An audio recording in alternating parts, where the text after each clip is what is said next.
Blah,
blah, blah.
Huh?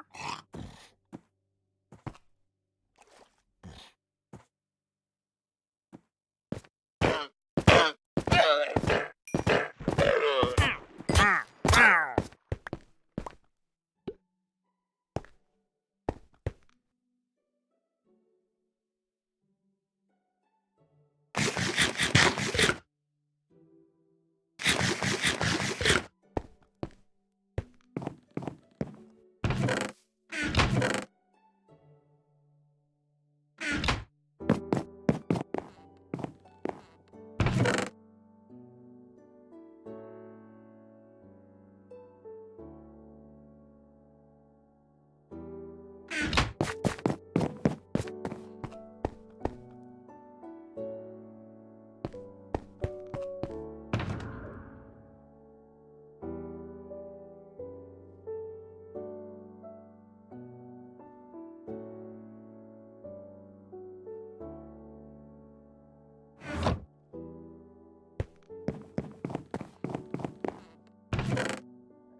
to the 75 people up in the stream. Thankfully, it's not a Phoebus or a Lilith. Yo, you guys are killing it, man. You guys are absolutely killing it. Second shiny Oddish, GG. Smash that like button, yes indeed.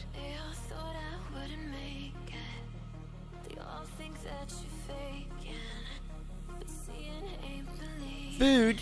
Oh, I like food, but my bag's full. Bro. Alright, so we got junk, really. Hey, what's up, Israel? How you doing, man? Johnny Yama, GG, Marcelo.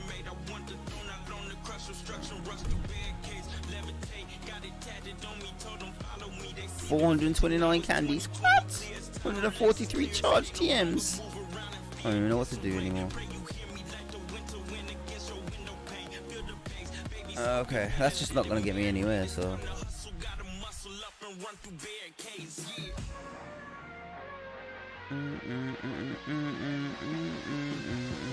Alright, let's concentrate now.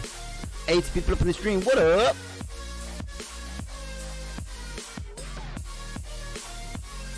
Carousel, how you doing?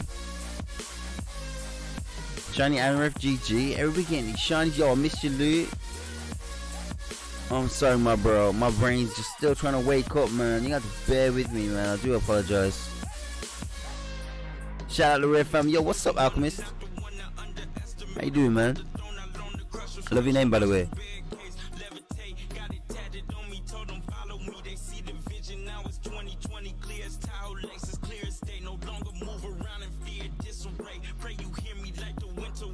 Oh, this is the new shiny? Yes, indeed. You know what? Let me turn this heater off before I get too hot. Because it was real cold in here. And I put the heating on. As you do when it's cold. And, it's getting too hot already. Hey, what's up, bro? How you doing, Devin? I'm surely one of these auditions is going to be shiny. You got your fan going? I got a fan the other day. Don't work though. I got two fans. One for me, one for my dad. Mine doesn't work, his does. Typical, right? Bro, why are you not shining for me? I've wanted shiny Oddish for the longest time. Remember last time when they trolled us about shiny Oddish?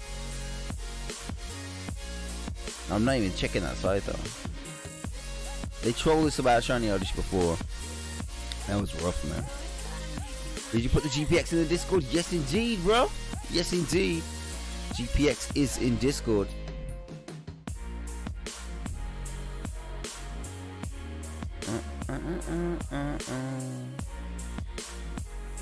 Where? In the GPX channel? You Shiny Club member, bro?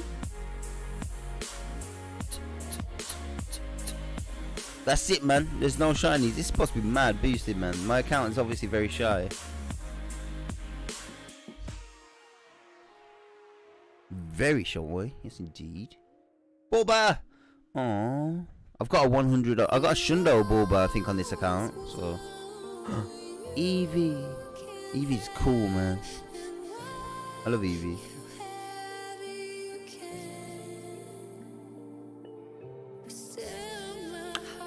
You're not in Shiny Club, bro? God damn it, Devin. I don't know what to say to you, man. Savannah, can you do me a favor, considering it is a big free public event? Can you go into the Shiny Club GPX, copy that pastebin file and put it in chat? We'll let people use it if they want, especially considering it's not my GPX. I'll have to sort credit it later though. Oh, unfortunately, because I was, god damn it, I was half asleep. Come on, bruh. You know what? Don't even do it, man. Thank you, Savannah.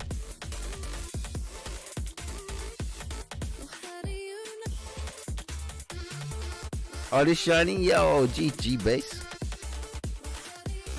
Man, the other day I caught a 90-something IV Caterpie for Sanosuke. Hey, shout out to King. And it took so freaking long. It was absolutely soul diminishing. But I got it in the end and it felt so freaking good, man. It felt so good.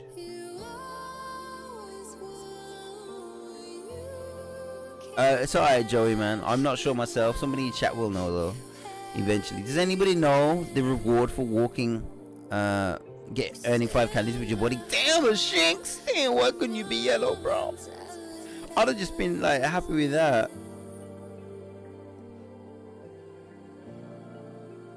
Seriously. GPX is on the live stream chat now. Thank you.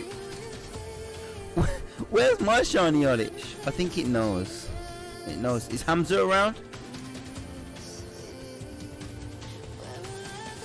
Hamza. I don't think he's about, is he? Yo, shout out to the 85 people up in the stream. It's some good ass spawns, you know. There it is. 3 and you're getting a shiny. I hope so, man. Sunkern would be nice too. Amazing. So looking at the spawns, Sunkern, Eevee, and Caterpie are definitely my favorite so far.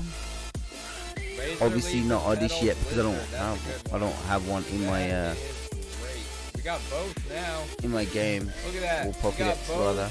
Shiny Vileplume. But they look lit. Yama's Yama. Yeah, I mean, we got enough Yama and last safaris now. 2 Oddish, Really high 2 Phoebus. So that's pretty it was cool. like constant Yama for like 3 days. 5 Nana Berries. Task is cool. Scyther. Okay. We're getting loots, man. Shout out to the 8 people in the stream. I can give you guys the cords in the chat. Oh my god, you don't even know the right Pokemon. I understand. I understand if you guys do not have the cords. So Let's go. Hi to my G. Thank you, Richard. Thank you, man.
Lileep and Feebas, 5 shiny Oddish already, bro. That's awesome. That is awesome. Hopefully this one's a good IV like yours. Let's see. Let's see. Is it like a 93 as well? Okay, it's at least a 2-star. You know, it's 15 attack, 6 defense, and 12 HP. All right, all right. Not quite a 93, but appreciate the Undertaker. Maybe next one will be 93. But this is a maxed out Oddish for this account here, guys. And Oddish, I guess, is not nesting right now. And that's what happened with Yama, so I do believe that. So therefore, I'll make an Oddish nest video. Okay. Let's see here. Why not? If you want to be named after this shiny Aerodactyl I got in Montreal, let me know. Does this Pokemon have a Mega Evolution? Hey, thanks a lot, Mocha PvP.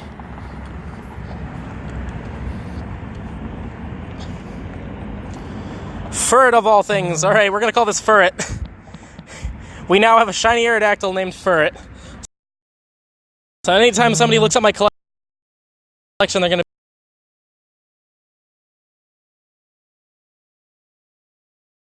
to... Furret the shiny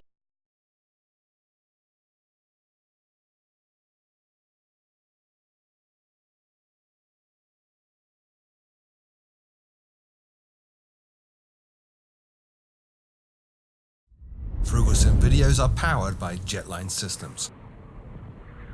Hello YouTube, this is Frugal, and today we're going to talk about Microsoft Flight Simulator again. Now the reason is, I put up a video a couple of months ago and I said that I was not excited about the announcement for Microsoft Flight Simulator 2020, and I gave a number of reasons for that. Chief among them is I know that, for example, Microsoft had a claimback clause in the entertainment license for FSX, and with Dovetail stopping development of their, what do they call it, Flight Sim World and Flight School, my concern was that Microsoft had simply done the entertainment clause claimback thing, and what they were planning to release was an updated version of Flight Sim World. There was that. Also, I believed that currently within the Flight Sim community, or the Flight Sim marketplace if you like, that we have some really great simulators out there which represent the current state of the art of flight simulation. Those of course being X-Plane 11, those being Aerofly FS2, Prepared, and of course DCS World. There were a number of other concerns I had as well, chiefly that this is a franchise that Microsoft quite publicly abandoned twice. They dropped FSX, they dropped Microsoft Flight, they left a lot of people kind of stumbling in the dark as to what they should do next in terms of their Microsoft supported platform. And I wasn't very happy with them coming back, and I couldn't understand their reasons for coming back. Well, to counter that, Microsoft invited me up to Seattle in the middle of September and sat me down along with a number of other journalists as well as YouTube creators and content creators and said, ask us your questions and take a look at the sim. So this is a video about that trip. This is a video about what I saw and what I heard. I actually did get hands-on time with the sim. We'll talk about all of that in a minute.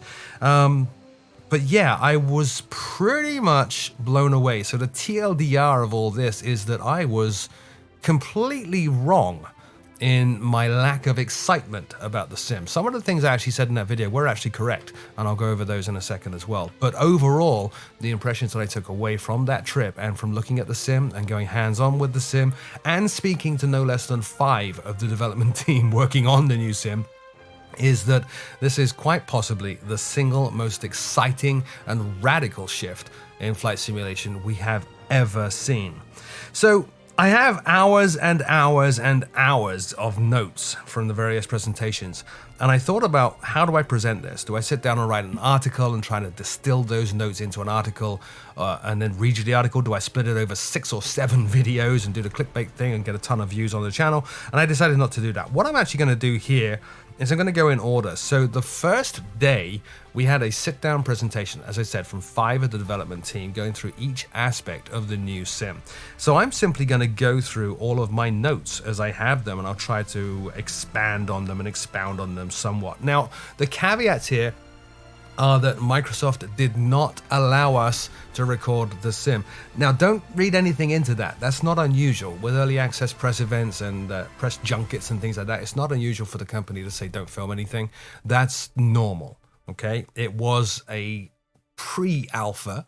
There were things they didn't want the general public to see that could create a bad impression, and that's just fine. So what you're seeing now is B-roll footage that we were sent by Microsoft. I can attest to the fact that nothing in these B-roll videos differs from what we saw on the screen. It is absolutely stunning. Anyway, the new sim is actually being developed by a French company, Asobo Studios, working with Microsoft. Now, Asobo have been working on this for 5 years. So prior to Dovetail actually dropping Flight Sim World, they actually started work on this quite some time ago.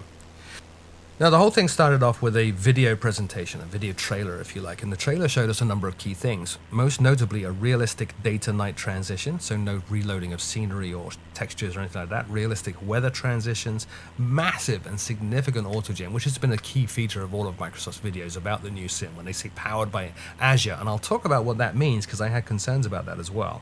I'll talk about exactly what that means in a few minutes. And of course, curved runways, which is a new thing in Microsoft Flight Simulator. Microsoft's key pillars with this new platform were threefold. First, realism. They wanted to produce an incredibly realistic simulation. Second, accuracy in everything. Accuracy from rendering the environment to rendering the scenery to the flight model. And then third of all, authenticity. And again, that kind of ties in with the other things. Now, the team working on this actually started working on it 5 years ago. It was a HoloLens demo, if you like, called HoloTour, and it uses satellite imagery from Bing, 2 petabytes of data, in fact, with Azure powering the delivery of that data. But there's more to it than that, and again, I'll go into that in a minute. Now, our first presentation was from Lionel Fuentes, I hope I pronounced that right, which is the lead engine programmer. And he talked about how they adapted Asobo's existing procedural world engine called Fuel to handle planet scale stuff that we would need in Microsoft Flight Simulator. Now, as I said, the scenery is actually probably the most eye-catching part of the new sim. It is powered by Bing Maps. It covers 40,000 airports, more than 400 cities around the world. And what they did was, this is where the whole Azure thing comes in. They took the Bing Maps data and then they built an Azure AI layer on top of that. And that Azure AI layer looks at the satellite imagery from Bing and then extrapolates 3D models. So what you're seeing is absolutely jaw-dropping. You're seeing 3D models of the stuff that you would normally see in satellite imagery. And the key takeaway of that is that, as in their words, and I quote, VFR is now possible everywhere. The entire development team at Asobo who are working on the new sim actually took flying lessons, and it was key to them that they would be able to do VFR everywhere, and they can. And I kind of want to get ahead and talk about my experience flying the sim, but I'm going to hold that till the end, and we'll get into that. But all of us at the event had our jaws on the floor when we first started flying this, and I'll explain why shortly.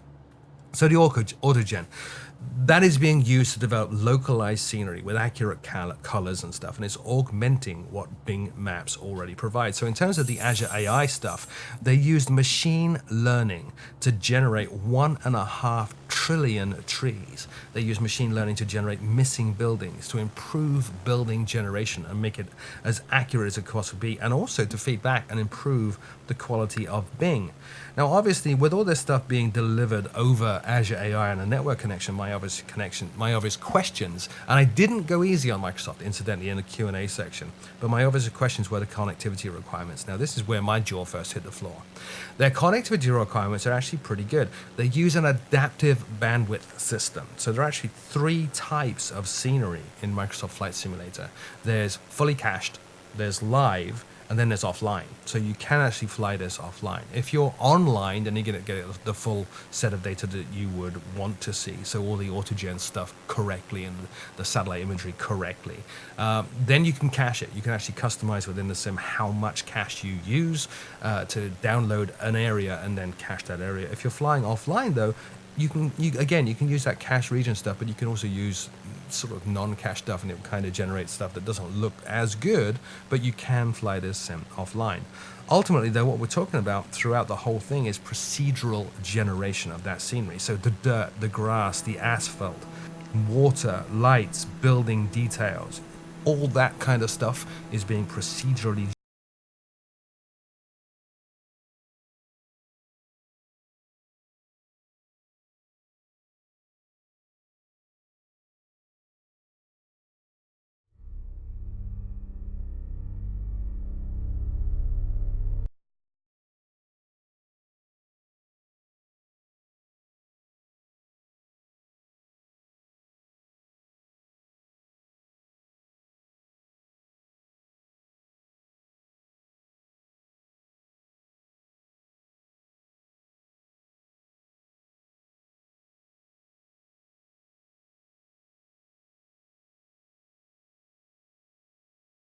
Hello everyone, my name is Pixelriffs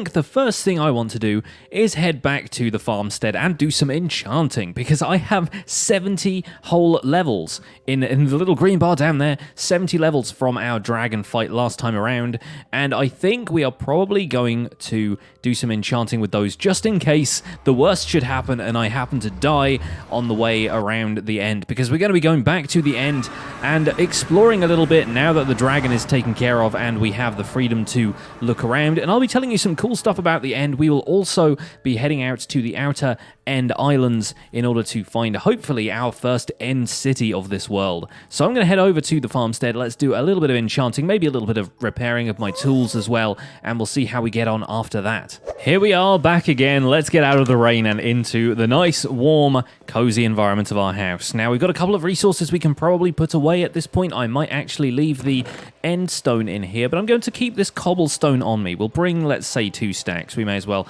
drop the rest off in here. We'll bring the wood and stuff as well. We probably won't need the pumpkin in the end now, so I think I will probably put that away. That's mainly just for safety during the Ender Dragon fight. The rest of the time I think I'll be able to do without it. Likewise, we can probably leave the iron bars and the ladders somewhere in here. Let's drop those off in the wooden stuff chest there, and I guess the iron bars can probably go in here with the more utilitarian stuff like iron doors, rails, tools, that kind of thing. The the slow falling potion I may actually keep with me, and the dragon's breath we're going to pop here in the potion chest. But yeah, the slow falling might actually prove a little useful later on. The swiftness we can put away in here. That looks good to me. We'll keep the ender pearls on us. Now for the exciting stuff, because we get to enchant a lot of gear. I've already got my Fortune 3 pickaxe and my Efficiency 4 backup axe in there. We could promote that to Efficiency 5, or I could try for an axe with Unbreaking 3. A lot of different options here. For a start, let's take a quick look at the diamonds we've got. 37 of those. Let's see if we need to upgrade any of these. You know what? Aside from mending, I think we're basically good here. The only thing the helmet needs is Aqua Affinity, which we might even be able to get on a book or two here and there. So I think we're probably better off making tools, maybe trying for a Silk Touch pickaxe or a Silk Touch shovel, something glorious like that. That sounds like a good idea. And remember, anytime we get an efficiency enchantment in the tools here, or an unbreaking enchantment, for example, that's going to apply to all of our tools. So if we end up going for an unbreaking shovel, I already have one of those, so that's not going to be too much of a problem. Likewise, the unbreaking 3 pickaxe, I think I'll probably try for an axe in that case. I should be able to get unbreaking 3 on it. Chances are we might even get efficiency 4 as well. Let's find out, shall we? Let's drop an axe in here and see what we get. Enchantment number 1, Efficiency 4, Unbreaking 3. My brand new axe, I think. Although I could always combine those two to get Efficiency 5, but you don't really need Efficiency 5 on axes. Efficiency 4 is quite good enough for chopping logs, so I guess we will probably put that in here for now next to the fully repaired one, just so we can have that as a backup. Let's see what that's done to the table. Let's see if it's given us, a Fortune 2 pickaxe. That's not terrible, especially if it gets combined with some other enchants, and it's going to be Fortune 2 on a shovel as well, which I don't want because I don't want flint for anything. Let's see what we get on books. I have another Efficiency 4 book saved up in here as well. Sweeping Edge 3, that's interesting. That's one we don't have on the sword yet, which only has looting and sharpness. So maybe we'll give that a go. Got Efficiency 3 as well. It's not going to apply to the sword, but that's not bad. Sweeping Edge actually increases the effectiveness of the sweep attack that you do with the sword. Remember, if you attack an entity with a sword, let's see if there's anything out here that we can use this on as an example. Okay, let's do this to the cows. I feel sorry for the poor cows. They have been sadly a little mistreated. But if we swipe at them, you see that swipe animation in front of me there with the sword. And this cow is deciding to run around a little bit crazy. So there we go. Let's put him out of his misery. Poor chap.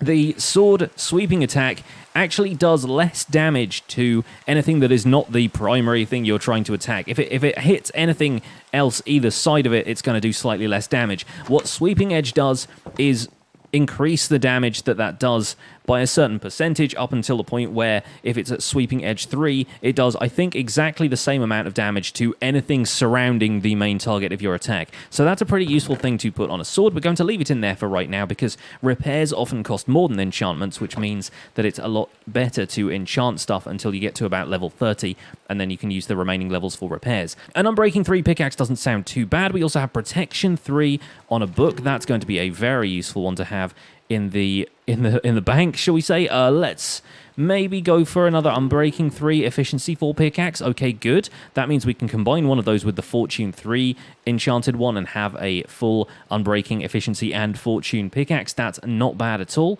I wonder what we'll have on here. Oh, Impaling. That's an enchantment that only counts for tridents, which we do not have yet, so I'm not going to worry too much about that. Let's take a look at this shovel in here. You know what? We might go for an Unbreaking 3 Fortune 3 shovel. Well, okay, so that's definitely a gravel maker. It's unfortunate that we got a Fortune 3 shovel, ironically enough, but you know what? We might still find a good use for that. Do you remember that I said Fortune actually counts towards other blocks as well? Like, it counts towards leaf blocks when you're looking for getting more saplings and stuff like that. So if we have a hard time getting saplings to drop out of, say, a dark oak tree or a jungle tree, one of the ones that has slightly less chance for saplings to drop, that Fortune 3 shovel could essentially be like our sapling, you know, our sapling grinder, our sapling getting machine. So I think I'll put that in there for now. We're not going to use that Fortune 3 shovel a whole lot, but there we go. Let's take a quick look at the iron pickaxe to see if we maybe get a silk touch on that. Nope, efficiency 4 on that one.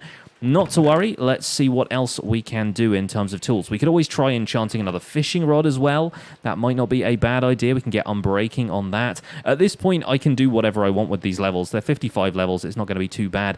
Riptide is a fun one to have. That's another trident enchantment, but you never know. We might end up getting a trident at some point in the near future, so let's give that a try.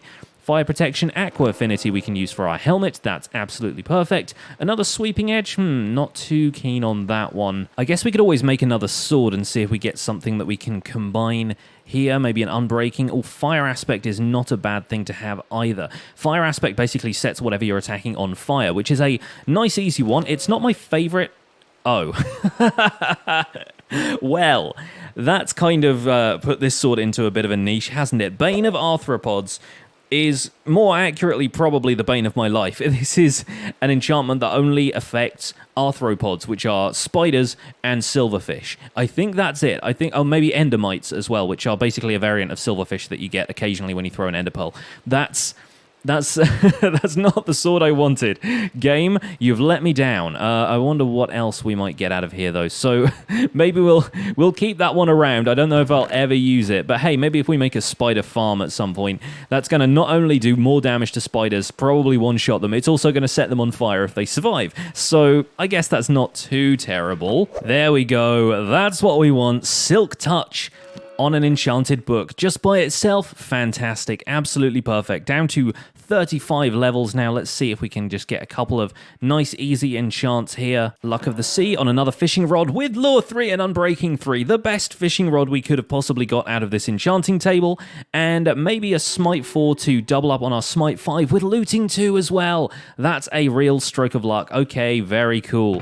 Very cool. So sadly, we didn't get any Unbreaking books in that. So some of the gear I have, which doesn't have Unbreaking yet, we'll have to wait to get that until we have a few more levels. But that's really not a bad haul from that little enchanting session. I feel pretty happy with that ultimately. We got another Protection 3 book in there as well. And now it's time to start combining some of these for the best possible gear we could get. So let's add the Sweeping Edge to the sword first of all. Let's see if we can pop that on here. Where did that go? There we go. 7 levels for that. Okay, not too bad. I guess we'll take it. That's our Looting 3, Sharpness 4, and Sweeping Edge sword. We'll save the Smite and Looting book in here next to the Smite sword, wherever that ended up. Did that go in the Ender chest in the end? Yeah, it did. I think we'll leave that in here for now, but that's already got Unbreaking 3 on it, so that's not terrible either. We'll pop those together in there so that we remember to combine those at a later date. Next up, we have Silk Touch to go on one of these pickaxes. I think we'll go on the on this one, on the one that hasn't got any durability lost on it yet. That's a Silk Touch pickaxe for 4 additional levels spent on it. Very, very good. I'm happy with that now. Let's see. We had another Power 4 Flame and Unbreaking book, which is probably not going to double up with this one. We've already got Unbreaking on it, and I don't really want Flame on my bow right now, so we'll just keep that to one side. Aqua Affinity can go on this helmet, and that will allow us to break blocks underwater as fast as we would on land, so that's perfect. We will add that for a few extra levels. And finally, I think the loot table so that the dragon will drop one, for example. Tray is ours. Now, the first thing I am going to do is sat here on the back of shulker bullets in your direction, so be aware of that. Be a little bit careful, but once you've got maybe 10 or 15 blocks closer, it's usually a little bit safer to aim for the top of the mast there and throw an ender pearl, because that should get you onto the main deck. You can drop down here, and now we can address one of the questions that somebody had on the last episode, which is how do you get dragon heads? That is actually from the front of these End City ships here. They will actually spawn like so. Sometimes, as with the shulker shells, sometimes you'll find other servers will modify the loot tables for the Ender Dragons, so it drops ahead when you kill it, but you'll normally find them on top of these End City ships. You'll also find a couple of shulkers guarding the place, so you might want to take care of this guy who is sat here on the back. Oh, if he's not going to levitate us, because levitating off of this boat would not be a great thing. Okay, fantastic. We'll get one shulker shell from you. Dodge the bullet. We're doing it Matrix style today. There is also a very handy brewing stand in here with a couple of instant health potions. So if you've taken any damage on your way over here, always a good idea to stock up. And there is one shulker down here guarding the treasure that we've all wanted since we got into the end. Let's grab that. Wait for the bullets to disperse, and there are 2 loot chests either side of here, but here, in an item frame, is our Elytra, and we get the Sky's the Limit achievement for that, advancement, goal, whatever you want to call it. The Elytra is ours. Now, the first thing I am going to do is put those in the Ender Chest, because, as I've mentioned, Ender Chests are very useful for transferring items between dimensions, and if I don't intend to use the Elytra right now, I want to keep it very safe, because this End City ship is the only place you can acquire an Elytra. You will not be able to get them any other way in standard default vanilla Minecraft. There are some people, like I said, who will alter the loot tables so that the dragon will drop one, for example, and you can alter the loot tables basically any way you want if you want to dig into the configs, but then that's not like default vanilla Minecraft. That's not what we're playing with here. We are playing with normal rules, and that's probably for the best if we put the Elytra in there along with some of the other loot we have gained, especially that mending pickaxe, because I want to make sure that that is very, very safe. Now, since we've still got our Silk Touch pickaxe on here, I can take that back, and I will take a quick look in here. Oh, there's lots of gold. There's a few emeralds. Very good. There's beetroot seeds, which are by the by, I guess. And we have an efficiency 4, another Fortune 3 shovel. What is it with the Fortune 3 shovels this episode, you guys? We are getting a lot of those. Yeah, the beetroot seeds I can take or leave, but I will take these because free diamond tools, I guess, are always good. And once again, we can maybe use that Fortune 3 shovel for, I don't know, some fruit picking, if you want to get some apples from some oak trees and that kind of stuff. There is one more shulker hanging out here on the very back of the boat, who, if I attack from here, hopefully, I was going to say hopefully shouldn't teleport away. Oh, I'm playing it very, very dangerously here. Better take the ender pearl out just in case. I didn't want to fall into the void right there. That was a bad move. Should not have done that. But anyway, it looks like we're all good from here. And I do not know where that guy teleported to, so there's every chance that he might be lurking somewhere else on the boat, or possibly even below it, because they can attach to the roof block. They can attach to a ceiling if they want to. There we go. There he is. Get you. Looks like he didn't drop anything, but there is a relatively safe drop down here, so I can use an ender pearl to get down if I want to, just to check that he didn't drop a shulker shell down here. Nope, but we have a few purple blocks, so we will take those for our efforts. Well, very good, folks. That is not too bad, and I will walk in here and very quickly give you guys the coordinates, so if you're using the seed for this world, you can find this end city and find your first pair of elytra. The coordinates are minus 1843 or 1840-ish, 64, 29, 30. That sounds like a very achievable place to go. Good luck getting over here, but I think you guys can manage it. Now, there's one thing that remains as far as I'm concerned, and that is to get home. We really need to find a portal home, and if we don't find a portal home, there is one alternative route we can take back, but it does require something a little bit dangerous and a little bit regretful. We don't necessarily want to cap things off this way. But you know what? I think considering we did a lot of enchanting earlier in this and we have 14 levels right now, I don't think that's too bad to lose. So what I'm going to suggest that we do is dump all of the contents of our inventory into an ender chest and die. and that will respawn us at our last spawn point, which should be in the stronghold. But since the ender chest contains all of the stuff that we've gathered along the way, then that will mean it is possible to reclaim it all once we get back to the overworld. Now I have to be very careful here to remove my armor, because that doesn't normally show up when you're in the inventory for a chest, so that's very easy to overlook. But we can put all of the armor and tools and stuff inside these shulker boxes, and then we'll put the shulker boxes inside the ender chest, and that will allow us to take all of our inventory, even if it's more than the inventory that we have in here, it's more than the space we have in here, we can put the shulker box in there just as one item, and all of the items will be saved in there, ready for us to collect on the other side. Unfortunately, this is going to mean putting our Silk Touch pickaxe in there, which means I need to sacrifice this ender chest. This ender chest is going to be left here at these coordinates unless I come back here for it in future, and I will probably need to break this shulker box with a pickaxe, so the last pickaxe is going inside of there.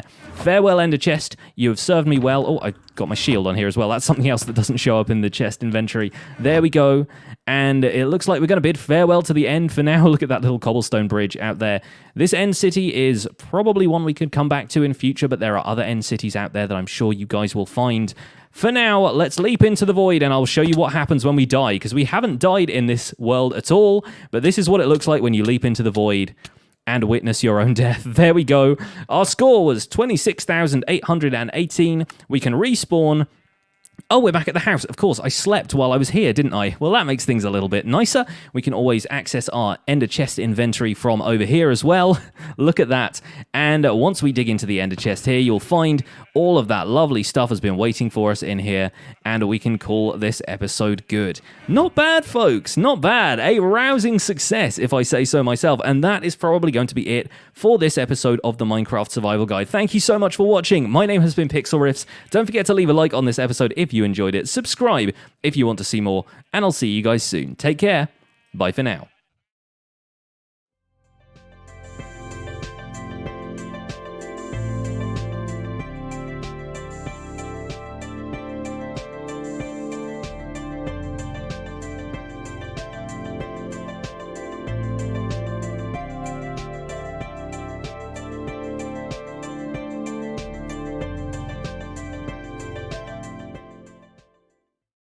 Hello everyone, my name is Pixel.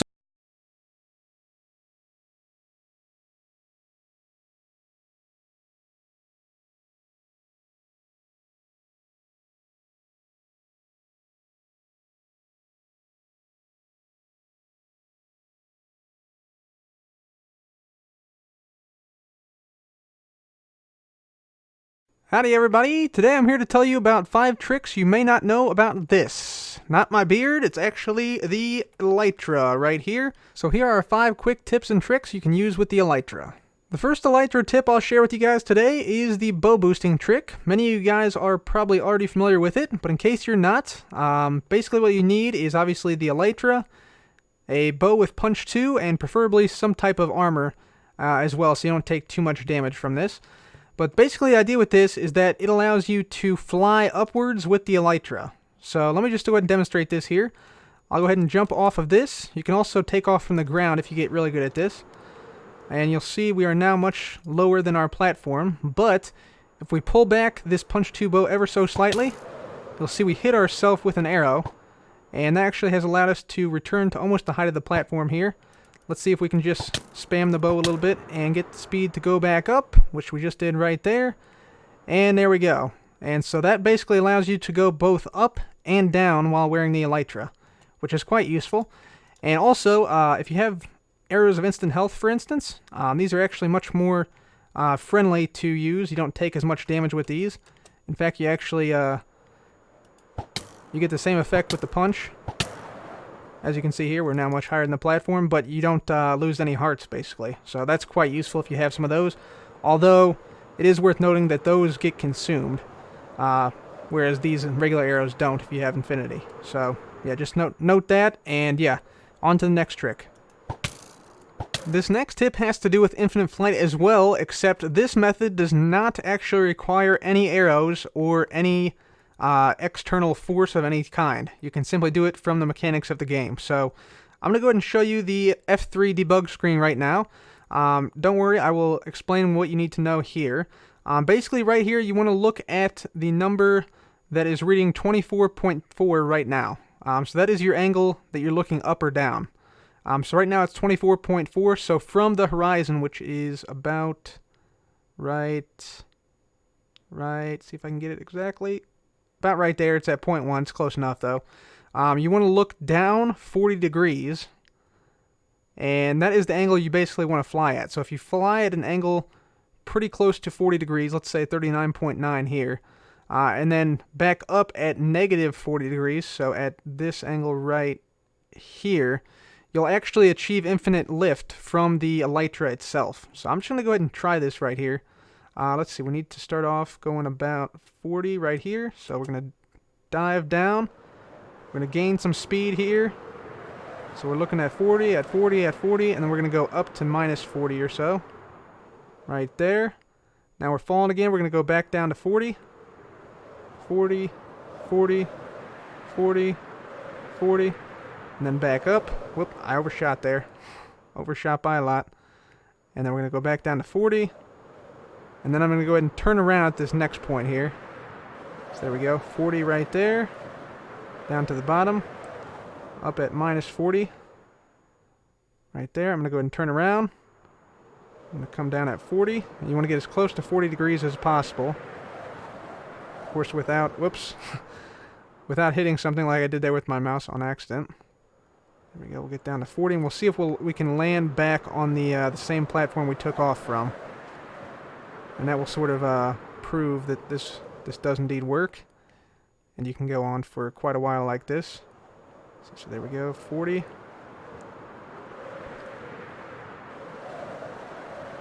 There we go. Whoop, went a little bit high there. But yeah, you can see we are already higher than we initially took off from.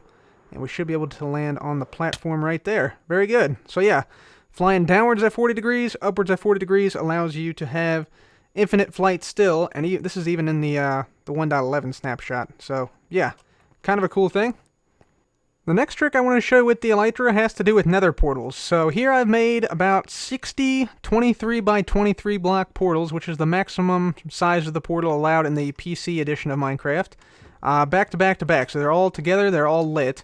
And basically what you can do with this, let me just get over here and show you. You can fly through the nether portal here while you're in the air and come out in the nether while still flying. So this represents a pretty quick way to get around in Minecraft. If you set up like a little network of these. So let me just go ahead and show you this is actually possible. So we'll just go to game mode 0. I got my elytra on and everything. Good. So we'll just jump on off of here. We'll fly into these portals, and then we want to sort of like lose speed by going upward like this. And you'll see we'll go through. We'll come out, and we are still flying through the nether. There's the portal behind us. And then presumably what we would do after this is we would have another portal over here somewhere, the same thing, 60 blocks long, and yeah, then we would go through it and continue flying in the overworld. And so you could fly for a very long time like this without ever having to stop flying. So yeah, that's a pretty quick way to get around with the elytra, and a little tip that you might not have considered. The next tip I'm going to show you is how to mine more efficiently for diamonds with the elytra. So I have my elytra equipped here. And the way we're going to make this more efficient, usually people dig out like a 2x1 tunnel to mine for diamonds, just like this. Problem with this is that you're digging out 2 blocks and you're only exposing 6 new blocks. But if you were to, say, try to get into a 1x1 tunnel, so I'll just start the tunnel right here, you're going to be digging out 1 block and exposing 4 blocks. So it's a lot more efficient than the 2x1 tunnel. And the way you get into this 1x1 tunnel is you dig out a 3 block tall area here above yourself, so you can activate your elytra. Basically butt up against the place where your 1x1 hole starts, activate the elytra, and then keep holding forward. So you can see now we're on the right level. And once you're at this level, just go ahead and hit your sprint button, which I just did right there. And you can see now we can move around within this 1x1 hole. And once you're in this hole, you basically stay in there for a while. You see I have some other 1x1 holes around here, so I can get around easily.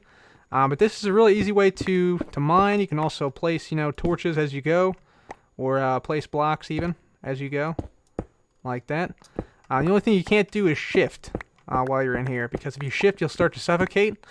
You can actually see it looks very weird if you're in third person here. It looks like you're standing up in the block when you're actually not standing up in the block. But yeah, that is a very easy and efficient way to mine compared to normal mining. The final elytra trick I'm going to show you involves ender pearls, and actually this is a great way to quickly and easily get down to the ground when you're flying with the elytra, and it's particularly useful in like PvP situations if you're being chased while you're flying away with an elytra. And so let me just show you the trick here. So this basically is kind of a change, a double change in 1.9 and 1.10. So the change was made in 1.9 that velocity of thrown entities now is preserved when you are moving. So what that means is before you could only throw an ender pearl about 40 blocks or so. You could maybe do some stuff with slime blocks to make it go additionally a couple dozen blocks further, but pretty much you were limited to just the regular ender pearl throw. But now, if you go really fast, like say with an elytra equipped, that velocity is added to the velocity of the ender pearl, which means you can do something like this. So if I go ahead and just fly on down here, pull up at the last second, and then toss it out that way, and then immediately start to fly the opposite direction, you will see I was not teleported there. And that was intentional. So that ender pearl is actually now over there frozen in midair. So it's just basically hovering in midair. And then when I fly back to this region, to the region where I threw the ender pearl, you'll see that the ender pearl will then start to fall again, and I will actually be teleported. So this is a really easy way to sort of get yourself to the ground or to a specific location very quickly, and it allows you to like get away from enemies super quick. So there you go. You see it got me to the ground really, really quick.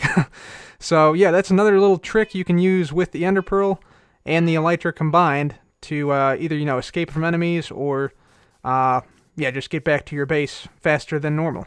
So that is all I think I have for today for the elytra tips and tricks. If you enjoyed, please do leave a like, and thanks once again for watching. This has been Cub.